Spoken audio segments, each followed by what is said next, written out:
অভিযোগের ভিত্তিতে হিঙ্গলগঞ্জ থানার পুলিশ কেন্দ্র বাহিনীর যৌথ অভিযানে তৃণমূলের নেতা প্রসেনজিৎ বেরার বাড়ি থেকে বিপুল পরিমাণে সরকারি জিনিসপত্র উদ্ধার করল পুলিশ প্রশাসন। হিঙ্গলগঞ্জ ব্লকের স্যান্ডেলবিল গ্রাম পঞ্চায়েতের সদস্য সাধারণ মানুষের বিক্ষোভ দেখায়। তার ভিত্তিতে অভিযোগের পর হিঙ্গলগঞ্জ থানার পুলিশ ও কেন্দ্রীয় বাহিনী তদন্ত নেমে পুকুর থেকে পিএইচই পাইপ উদ্ধার করে ও কুইন্টাল কুইন্টাল লোহার রড সরকারি সরঞ্জাম উদ্ধার করে থানায় নিয়ে আসে।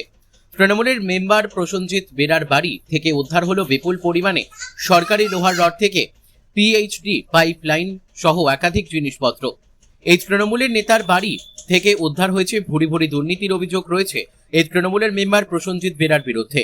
তিনি সরকারি জিনিসপত্র নিজের পৈতৃক সম্পত্তি ভেবেই বাড়িতে নিয়ে এসে রাখতেন, এমনই অভিযোগ করছেন এলাকার সাধারণ মানুষ।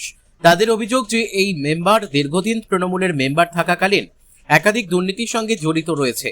প্রশাসন দ্রুত গ্রেপ্তার করুক, তা এমনই কথা বললেন সাধারণ মানুষ। বসিরহাট থেকে প্রদীপ সরকারের রিপোর্ট, বিগ নিউজ বাংলা।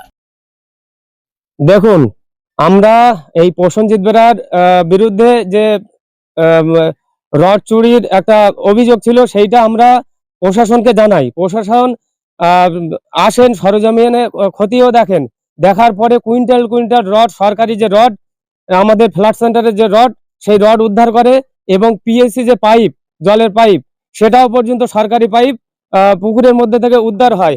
এবং উনি এমন একটা মানুষ, উনি গুলি বন্দুক নিয়ে একদম রাহাজানি চালাতেন এবং এর আগেও ওনার ওই বন্দুকে ছিল 4টে বন্দুক, সেটা কিন্তু পুলিশের হেফাজতে আছে এবং উদ্ধার করে।